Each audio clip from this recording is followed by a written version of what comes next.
اما بعد فاعوذ باللہ السمیع العلیم من الشیطان الرجیم بسم اللہ الرحمن الرحیم یرفع اللہ الذین آمنوا منکم والذین اوتوا العلم درجات واللہ بما تعملون خبیر صدق اللہ مولانا العظیم۔ یہ بہت ہی بابرکت مجلس ہے، ایمانی اور روحانی مجلس ہے کہ ہمارے بیٹے حمزہ اسحاق صاحب نے قرآن پاک کی منزل کو مکمل کیا ہے۔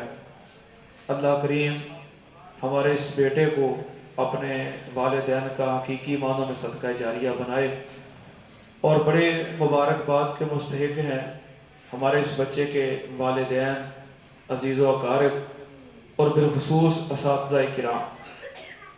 ہم دنیا میں جینے کے لیے تو بہت کچھ کرتے ہیں، لیکن مرنے کے لیے بھی کچھ کرتے ہیں۔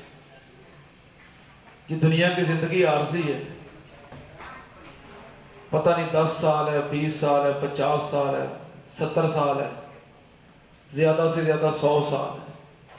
بہت کم لوگ ہیں جو 100 کو کراس کرتے ہیں، اور یہ ختم ہو جائے گی۔ اور جو آنے والی زندگی ہے وہ اتنی طویل ہے، وہ کبھی ختم نہیں ہوگی۔ اس زندگی کے لیے، جینے کے لیے ہم بہت کچھ کر رہے ہیں، گاڑیاں خریدتے ہیں، مکان بناتے ہیں، کاروبار کرتے ہیں، تجارت کرتے ہیں، اور بھی بہت کچھ ہماری دن رات کی تگ و دو جینے کے لیے۔ کاش زندگی سے وقت نکال کے مرنے کے لیے بھی کچھ کرتے ہیں۔ رسول اللہ صلی اللہ علیہ وآلہ وسلم نے ارشاد فرمایا، الکیس من دان نفسہ وعمل ما بعد الموت۔ عقل مند سمجھدار وہ آدمی ہے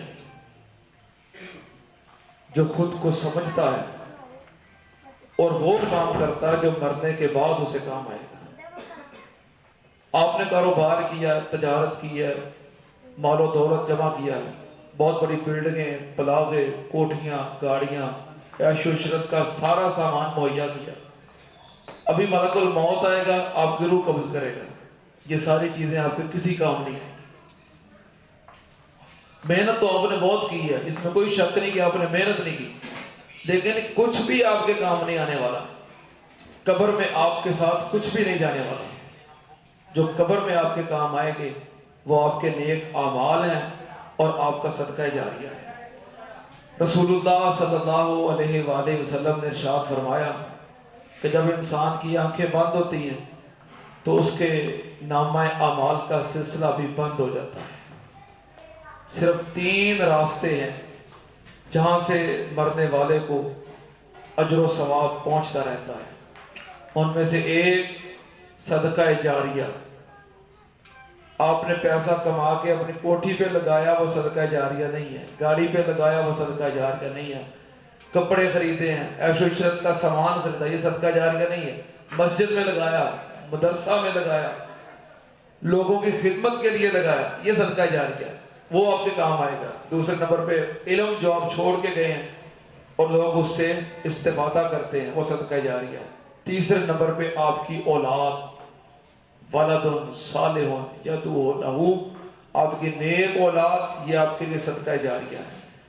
نیک اولاد، ہر اولاد نہیں، یہ شرط ہے، ولد صالح، نیک اولاد۔ کیونکہ سنن ابی داؤد کی حدیث ہے، یہ مسلم شریف کی حدیث تھی، سنن ابی داؤد کی حدیث ہے۔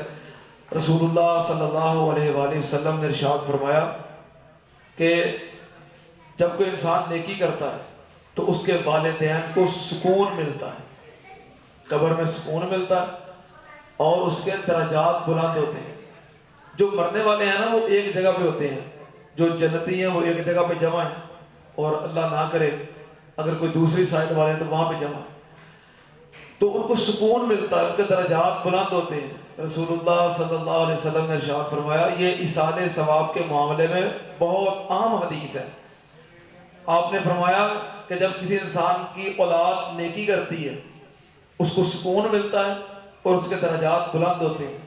دوسرے دیکھنے والے جن کے پیچھے اولاد موجود ہے لیکن وہ نیکی نہیں کرتی، دعا نہیں کرتے، نماز نہیں پڑھتے، صدقہ خیرات نہیں کرتے، تو وہ چیختے ہیں اور چیخیں مار کے روتے ہیں اور افسوس کے ساتھ کہتے ہیں کہ ہائے اولاد تو ہم بھی چھوڑ کے آئے ہیں، ہم دنیا سے بے اولاد نہیں آئے، صاحب اولاد تھے جب ہم دنیا سے آئے ہیں، لیکن افسوس کاش کوئی ہماری اولاد تک ہمارا یہ پیغام پہنچا دے کہ تم بھی کوئی نیکی کرو تاکہ ہمیں سکون ملے۔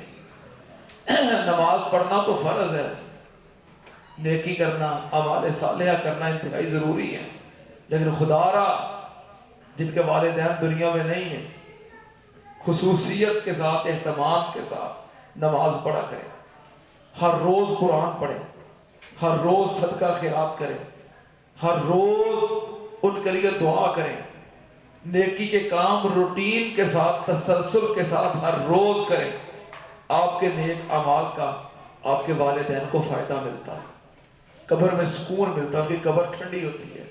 نیکی تو آپ نے کرنی ہے، آپ کو بھی فائدہ ملے گا، والدین کو بھی ملے گا۔ اور ہاں، اولاد اس معاملے میں صدقہ جاریہ ہے کہ اولاد کو یہ کہنے کی ضرورت نہیں اللہ میں نے یہ قرآن پڑھا ہے اس کا ثواب میرے والدین کو پہنچ جائے، نہیں، میں نے یہ نماز پڑھی ہے اس کا ثواب میرے والدین کو پہنچ جائے، نہیں، میں نے یہ صدقہ کیا ہے، قربانی کی ہے، خیرات کی ہے، حج عمرہ کیا ہے، اس کا ثواب میرے والدین کو پہنچ جائے، نہیں، اولاد کو کہنے کی ضرورت ہی نہیں۔ یہ تو کوئی اور بندہ، میں دعا کروں کہ اللہ یہ میں دعا کر رہا ہوں، یہ میں کام کر رہا ہوں، اس کا ثواب فلاں بندے کو پہنچ جائے، لیکن جو میرے والدین ہیں میں تو خود ان کا صدقہ جاریہ ہوں۔ اولاد نماز پڑھے والدین شریک ہیں، روزہ رکھے والدین شریک ہیں، صدقہ خیرات کرے والدین شریک ہیں، اولاد حج عمرہ کرے والدین شریک ہیں، اولاد کے ہر نیک عمل میں والدین شریک ہیں۔ خدا را جن کے والدین دنیا میں نہیں ہیں نیکی کیا کریں، اہتمام کے ساتھ قرآن کی تلاوت، نماز، تہجد، دعاؤں کا اہتمام کیا کریں، اور قرآن پاک حفظ کر لینا اور قرآن پاک کو یاد کر لینا یہ بہت بڑی نیکی ہے، اور وہ خوش نصیب ہیں والدین۔ ہمارے بھائی محترم محمد اسحاق صاحب بڑے خوش نصیب ہیں، اور ہمارے بیٹے حمزہ کی والدہ محترمہ بڑے خوش نصیب ہیں جنہوں نے اپنے بیٹے کو قرآن کی دولت سے نوازا ہے اور قرآن کی تعلیم دلوائی ہے۔ جو والدین اپنے اولاد کو matric, F A, B A, B S C, M S C, P H D, M B B S, یہ ساری تعلیم ہے، میں اس کا انکار نہیں کرتا، لیکن یہ صرف دنیا کے لیے۔ یہ تعلیم آپ نے اپنی اولاد کو دلوائی ہے، ٹھیک ہے وہ اچھی جاب حاصل کر لیں گے، زیادہ سیلری لیں گے، زیادہ ترقی کر جائیں گے، لیکن یہ قبر میں آپ کی کام نہیں آئے گی۔ یہ سب کچھ پڑھائیں، یہ ضرورت ہے، لیکن خدا را اپنی اولاد کو قرآن پڑھائیں اور نمازی بنائیں، یہ آپ کی آخرت کے لیے ہے۔ دنیا کے لیے آپ کرتے ہیں، کریں، اس کی ضرورت ہے، آخرت کے لیے بھی کریں۔ یہ خوش نصیب ہے والدین جو اپنی اولاد کو قرآن کی دولت اور قرآن کی نعمت اس سے بہرہ مند کر رہے ہیں، اور یہ دولت، یہ عزت، یہ شان، یہ مقام رسول اللہ صلی اللہ علیہ وآلہ وسلم نے ارشاد فرمایا قیامت کا دن ہوگا، البس والداہ التاج یوم القیامہ، حافظ قرآن کے والدین کو اللہ قیامت کے دن تاج پہنائے گا، اور ایسا تاج جس کے نور سے سورج بھی ماند ہو جائے گا، اتنی روشنی ہوگی۔ وہ سوال کریں گے کہ اللہ ہمارے اعمال، ہماری نیکیاں، ہماری نمازیں، ہماری عبادات وہ تو ہمارے سامنے ہیں، یہ کون سی خصوصی نیکی ہے جس کی وجہ سے آپ آج میدان معاشر میں ہماری برادری، خاندان اور پوری امت کے سامنے ہمیں اتنی عزت سے نوازا جا رہا ہے؟ تو اعلان ہوگا بتعلیم ولدکم القرآن، آپ نے اپنی اولاد کو قرآن کی تعلیم دلوائی تھی، یہ اس وجہ سے اور کسی تعلیم کی وجہ سے نہیں۔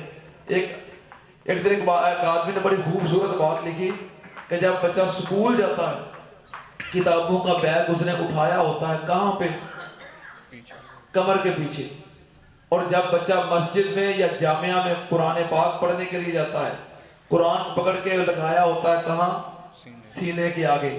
کہنے لگا یہ تو واضح پیغام ہے دنیا میں کہ جو سکول، کالج، یونیورسٹی کی تعلیم ہے وہ پیچھے رہ جائے گی، اور جو قرآن کی تعلیم ہے قبر میں اور حشر میں انسان کے آگے کام آئے گی۔ اس لیے دوسری تعلیم کا انکار نہیں، میں خود دوسری تعلیم کو حاصل کر رہا ہوں، لیکن قرآن پاک کی تعلیم خدا را اپنے بچوں کو ضرور قرآن پاک پڑھائیں، حفظ کروائیں، ترجمے کے ساتھ پڑھائیں اور نمازی بنائیں۔ اگر نمازی ہوں گے، قرآن پڑھنے والے ہوں گے، آپ دنیا سے چلے بھی گئے، قبر کے اندر بھی پہنچ گئے، تو یہ آپ کی اولاد قرآن پڑھے گی، آپ کو سکون ملے گا۔ نماز پڑھے گی تو یہی کہے گی ربنا اغفر لی ولوالدی وللمؤمنین یوم یقوم الحساب۔ انشاءاللہ اس کا فائدہ دنیا میں بھی ہے، تو یہ نہیں کہ دنیا میں فائدہ نہیں، دنیا میں بھی ہے۔ اللہ کے فضل و کرم سے اگر یہ بھائی آج اسٹیج پہ بیٹھا ہے تو قرآن کی وجہ سے، ممبر پہ اگر بیٹھتا تو قرآن کی وجہ سے۔ علاقے کی بڑی بڑی شخصیات، M P A, M L A میں نے دیکھے ہیں، جمعہ پڑھنے کے لیے آتے ہیں، وہ پیچھے ہوتے ہیں اور قرآن پاک والا آگے ہوتا ہے۔ دنیا میں بھی عزت ہے، قبر میں بھی عزت ہے، حشر میں بھی عزت ہے اور دنیا میں بھی عزت ہے۔